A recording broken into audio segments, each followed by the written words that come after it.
Hi, this is Robert Clickybeard with the Commercial Landscaper Podcast. I'm going to take about 30 minutes of your life to deliver some amazing content from accomplished leaders, business owners, to provide you some great Ironman mindsets to help you scale your business, to become a better leader and push yourself out of a comfort zone into something that's going to stretch you. We hope you really enjoy these shows and encourage you to like and share with your friends, your network, family members. Try and get a wider audience and improve our industry. On each show, I'm going to try and pull out one type of Ironman mindset, insight that you could take back to your business. And if you're implementing one insight every single week or all the shows, then it's going to make a dramatic improvement to your business. Super excited as well to share that we're partnering up with Boss Business Management Software, which is the ultimate cloud-based solution providing comprehensive insights and tools to optimize performance. Join the Boss community today and transform your business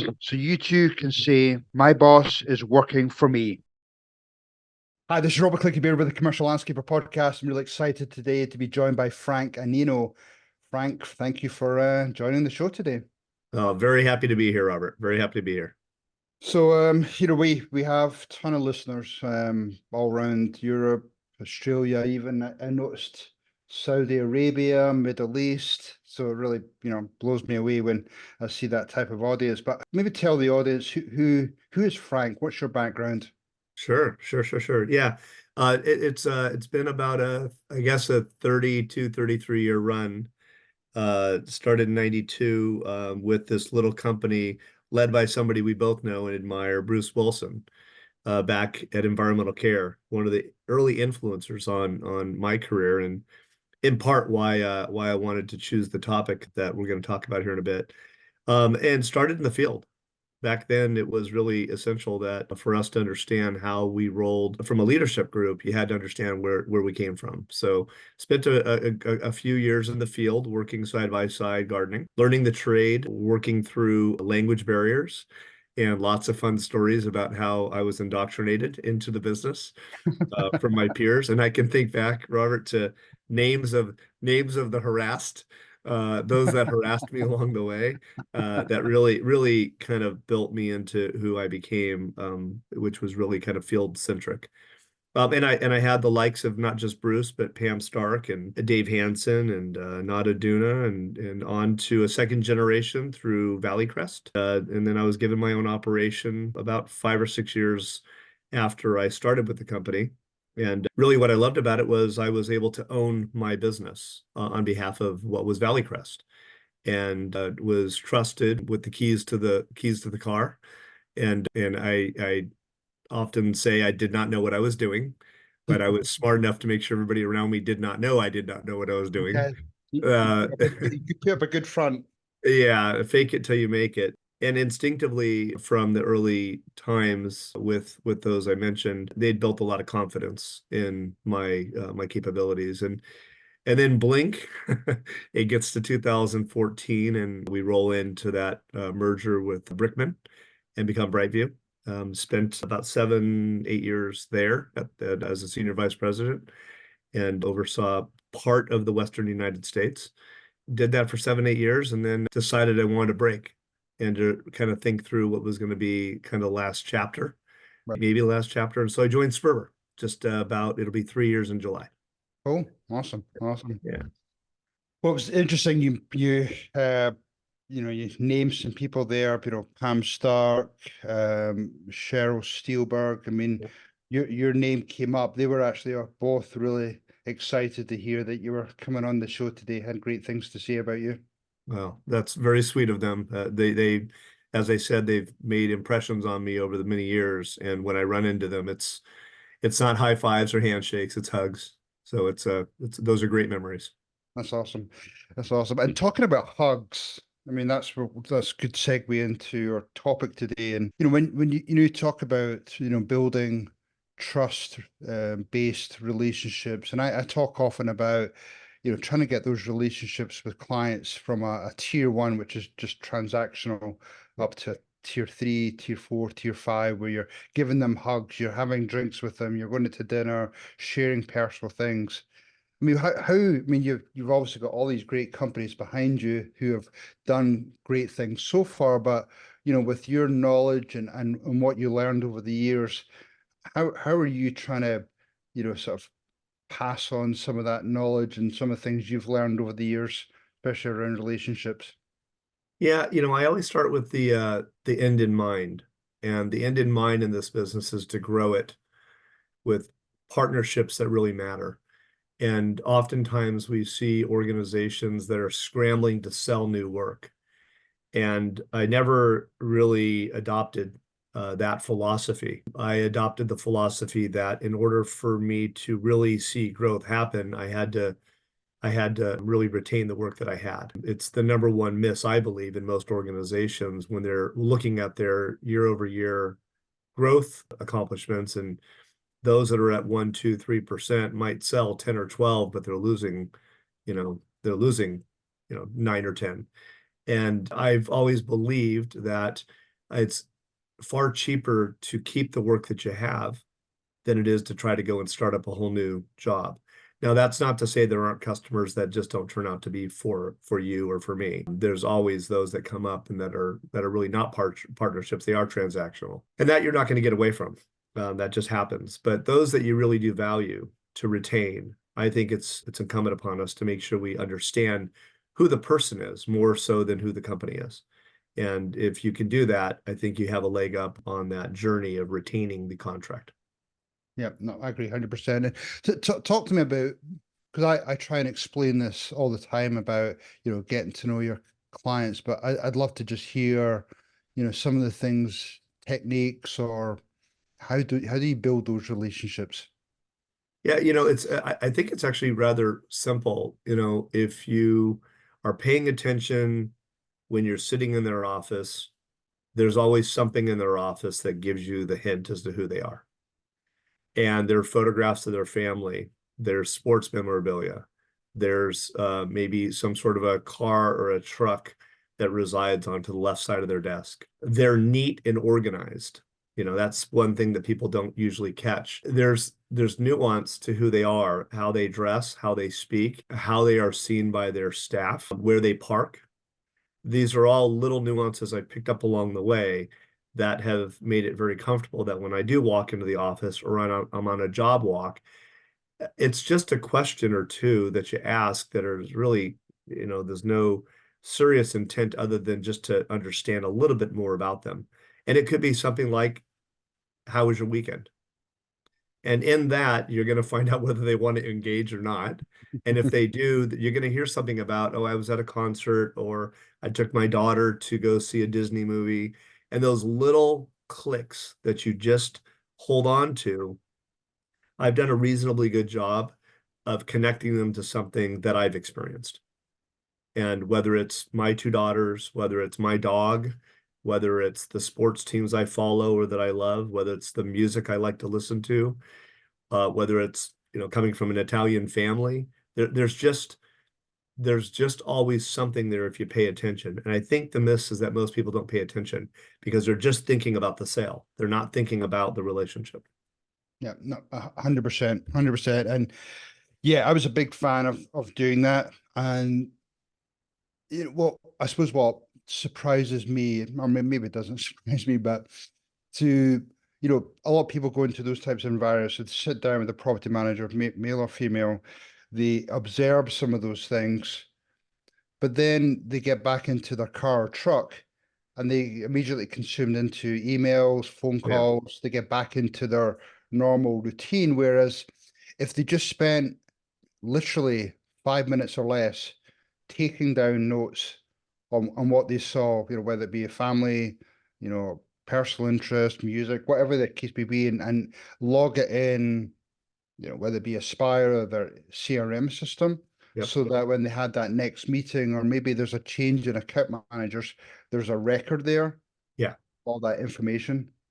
Yeah. No, it's a great point. I mean, I grew up in an era where we didn't have an Aspire, we had paper.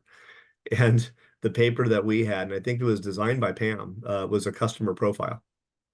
Mm, And then the customer profile, as I reflect back now, 25 years, it was their communication style, what they liked.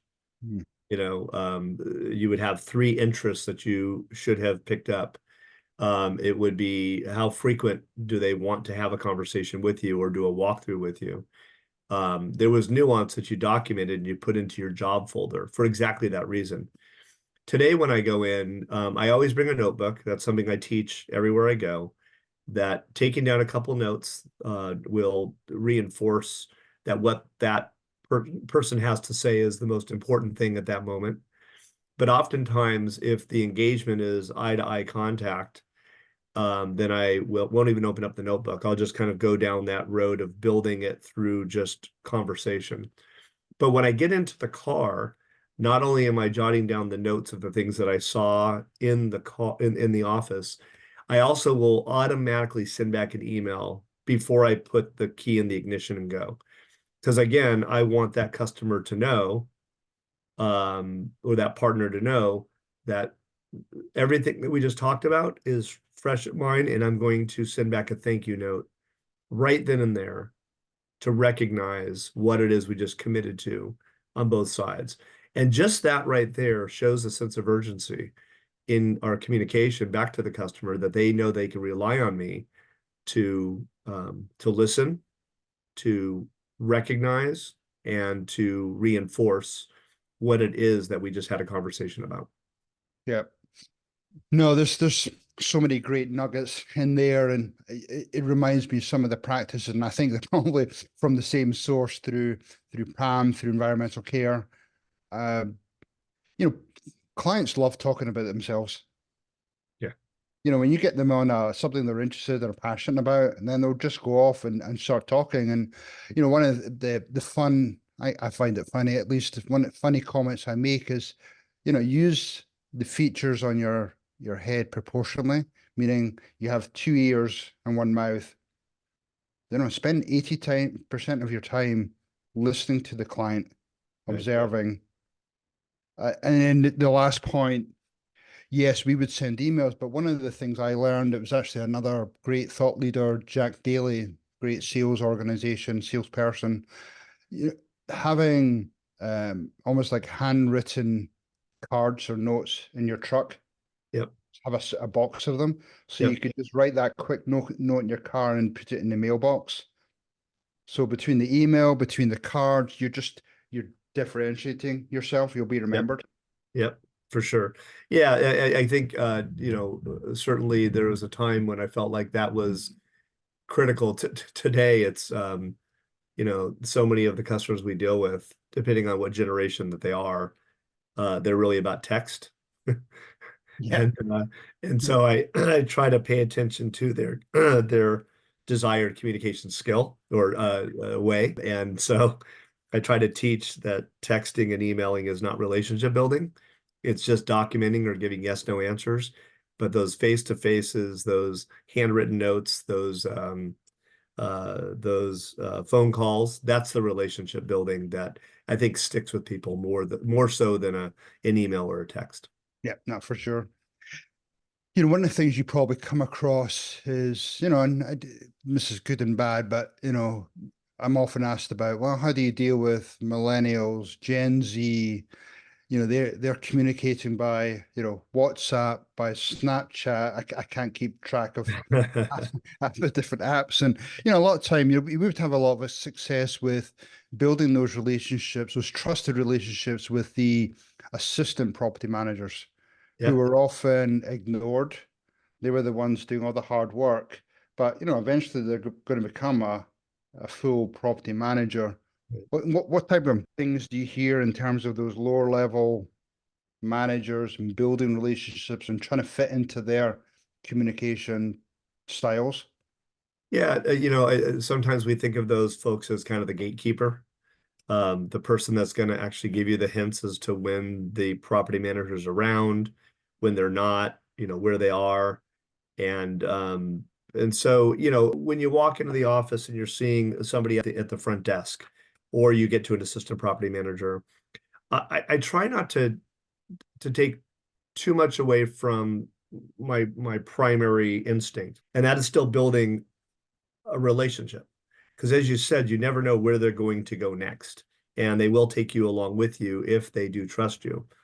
I don't know that I necessarily divert too much of my attention away from the primary method that I've used over the years. I will say on your comment about the millennials, Gen X, yeah, you could sit back and say there's just a different communication style for somebody that's 58 versus somebody that's 28. I still believe instinctively people do like to be listened to. I still think that people like to build trust. I still think there's human nature in every generation. Do you have to walk your way through the different social media that's like to be used today versus maybe how I grew up? Yes, but I try to do a good job of pretending like I am as well versed in using the social media to get there. But Right. I don't generally change my methodology in building trust with somebody. It really is trying to get to know them, whether it's the woman or the man at the front desk, could be the operations leader, could be the general manager, it could be the janitorial leader that's on that property. Whoever I'm talking to, for me, it's more about eye-to-eye contact and making sure they know that you're thinking about them. Right. I'd love to pick your brain because this topic comes up frequently, but we all know the challenges dealing with HOAs, and there's different levels of tiers of people you're dealing with, whether it be Yep. landscape committee, property manager, the board. What have you seen as a successful way of navigating that? I hate to say minefield. It's Yeah. definitely a challenging scenario, especially when you're dealing with big HOAs, you're dealing with again retention, big contracts. Yeah. I kind of established on my own kind of what I call the triangle of communication. Too often, a lesser property manager did not take responsibility for something that I had presented to them, and the board never got it. So therefore, it was looked upon as if I didn't provide the solution to the problem. So what I learned to do over years of kind of um, taking those hard lessons and establishing when I was either in the interview or once we won the service agreement was to, I wouldn't say demand, but talk about the best path to success was about a triangle of communication, which meant that when I sent an email or a document or a solution, a proposal to the property manager, I copied one person on the board. And when that one person on the board had a particular question about a homeowner or a tree down or a mainline break that they saw on a walk, they would send it to me and copy the property manager. I believe one of the things that we miss today, and I talk about this a lot with my staff, and how we kind of think about growing these companies that are behind me on screen, is not to be afraid of accountability. And accountability, I believe, is really kind of the right way to think about it. I want the property manager to be accountable to me and to the board. I want the board to be accountable to me and the property manager. And I certainly am held accountable to the property manager, the board, and the community. So the triangle of communication was something I've taught for years. And some property managers say, no, you'll go through me for everything. And right there's a yellow flag. And then I have to find a different way in which to build a relationship with somebody on the board, which generally then what I'll do, Robert, is I'll ask for job walks at times in which I don't think the property manager wants to be there. Mm. I I'll like simply say, I'm open on Saturday mornings at 8 o'clock. If we could do something like the third Saturday, for the first 3 to 6 months, for an hour from 8 to 9. The board members generally, that's great because I don't have to worry about work. I can get out with the dog. We can go for a walk. Property manager doesn't want to be there. But I will say that that didn't have to happen very often at all. It was more like explaining to both entities that, look, the property manager doesn't want to have to change out another landscaper. The board of directors does not want to look silly that they chose the wrong landscaper. And I certainly don't want to put in all the effort I got to put in for the first 6 months, 9 months to earn $1 to get in and then get out. So everybody had equal risk. And if I could get them to understand that we will get through this together better by having that triangle of communication, that worked for me 90% of the time. Yeah, I love that. I love that idea about the scheduling a time out with, normal property managers' hours, build that relationship. That's awesome. One of the things I'm talking to a lot of clients about right now is, it's coming up to budget season. You're trying to get budgets ready for clients. You do a lot of preparation there, building the budgets, presenting them. I mean, how talk through.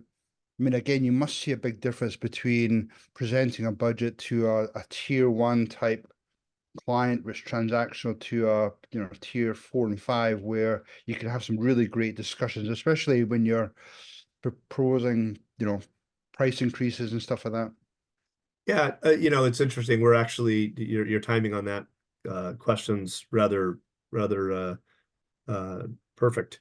We are just now assembling our portfolio performance evaluations, which are about our customers. And basically, we will be able to look through and decide basically any of those companies behind me on screen and sort by the account manager and sort by largest to smallest customer, sort by performance success, whether it's on the maintenance margin, whether it's on the total business margin. But we'll look at that first and kind of understand where do we want to spend our time? And then we have a script that we've established that helps our folks kind of think through what are the right steps to go to. And we'll start with, okay, if you click here, you'll be able to see all of your customers under the same umbrella. Because the last thing you want to do is send 13 different suggestions to a property manager that has 13 different properties. Make it easy for the customer to say yes, is how I try to term it. Right. We will then look at it to evaluate, what is a reasonable price increase? Like, let's not be silly about it. Like and I've used this a lot. Like somebody will say, well, I got to get a 10% increase on this. I'm like, all right, no problem. It's a $800,000 job. Let's stop and think about that for a moment. Here's the margin you're making. Let's say you didn't have that job and you were bidding it for the first time. Would you take it at only a 5% increase? Oh yeah, for sure, if it's a brand new job. Then why are you asking for a 10% increase? Why don't you think forward and say to myself, it's like not appreciating what you already have. And it's not that you're not thinking about being a smart business person. It's strictly saying to yourself, what's reasonable in this market? And where do you go to still straddle that customer partnership built on trust? Because using numbers to make decisions is really a faulty strategy. It helps to inform us, but we try to make it easy for the customer to say yes. And we will also go to customers and say, look, we appreciate the relationship we've developed. The costs have just outrun us on our sales price to you. And we can no longer do the work at this. And I fear that if I ask you for the 20% increase, I'm going to scare you. But my wages are up X and my materials are up Y and, fuel's up Z. Is it insulting for me to, and I'll say it verbally, is it insulting for me to ask for a 20% increase? And sometimes you'll hear no, I can't believe you didn't ask me for it last year. And then I sit back and go, boy, lesson learned, right? So it's really about when we get into continuing to build the retention and build the business through those conversations, it's really being thoughtful about a script and really good information to use to help teach and share and drive that conversation. Yeah. No, I think that again, there's so many nuggets in there, having the importance of having face-to-face discussions, to hear them, to see their body language, to have the data behind you, not only making decisions on what to propose, what increases to propose, but having real data around what has labor increased by, what is the fuel increases, having all that data behind you to be able to fully explain. And then you're right, the script, but not just to have the script, but even practicing, do role playing. Yep, for sure. Yeah, I'll tell you what I don't like. What I don't like, and I've run into this a couple times, even though I've said don't do it, just across the board letter that goes out that just says, hey, we're increasing you 4.5%. just across every business. And they'll put in their budget, they'll tell me, well, I put in my budget 4.5%, so I had to go ask for it. And inevitably, you get terminated on jobs that we're doing perfectly fine.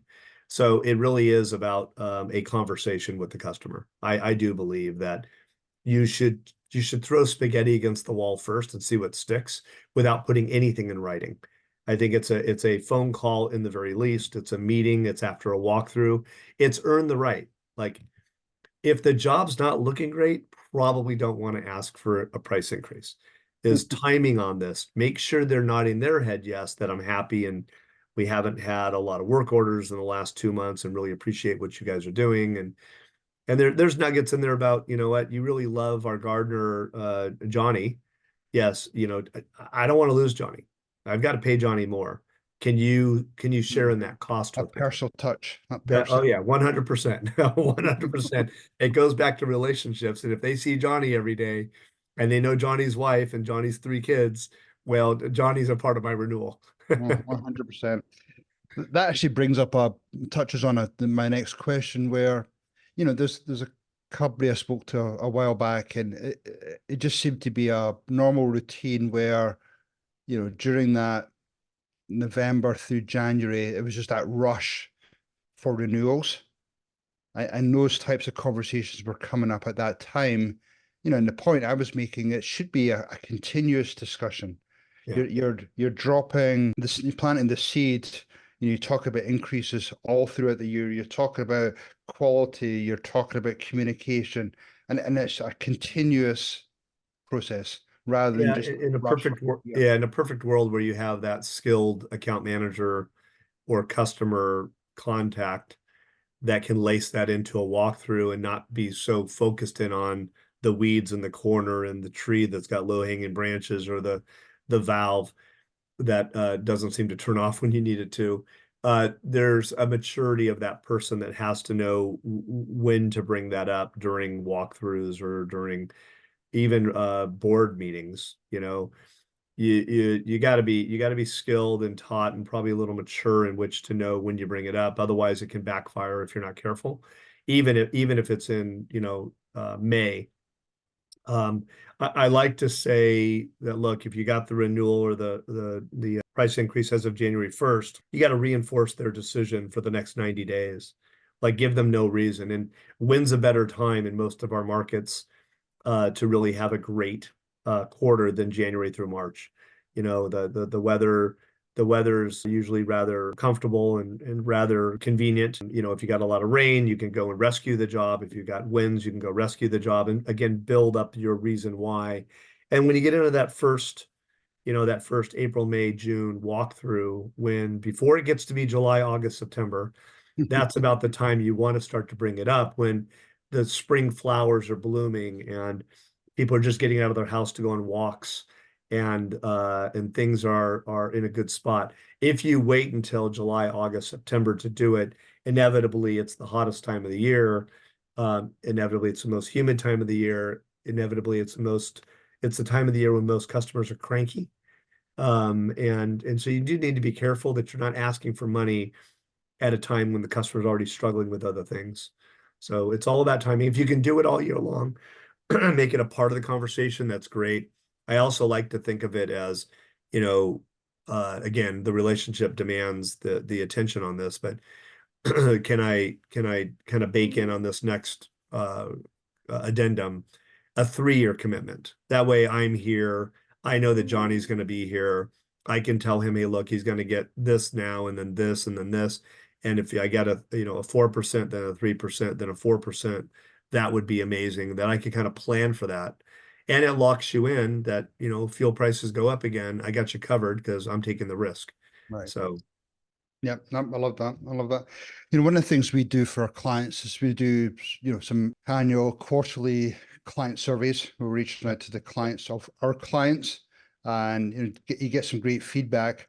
How do you have that sort of checks and balances? Because you know yourself that account managers could be selling you a great story and how great that relationship is, but you look at things like GPS and they haven't been to the site for ages. How do you sort of have those checks and balances with all your different companies that you own?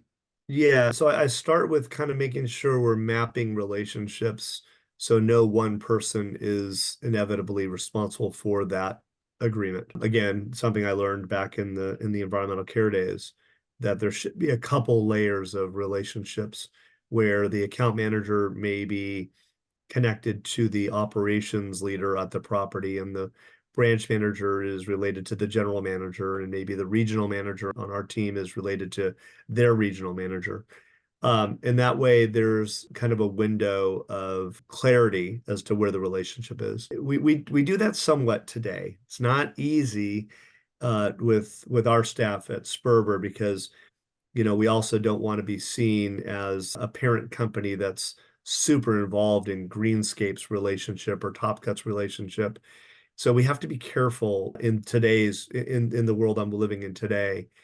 But there are a number of customers that our staff at Sperber are engaged with some of the companies behind me.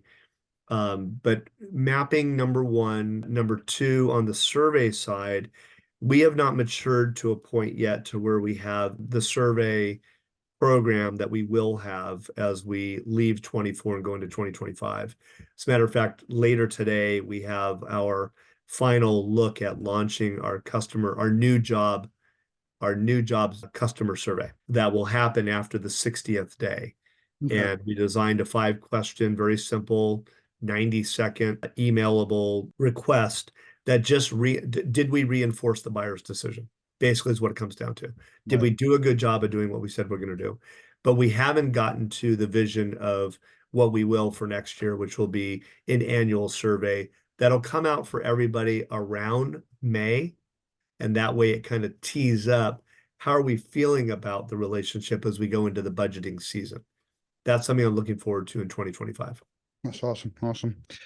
Well, we've come to the end of our time, Frank. This has been great. You've mentioned some amazing nuggets for everybody. How do people find out more about you or get in touch with you if they just want to, again, maybe pick your brain a little bit more?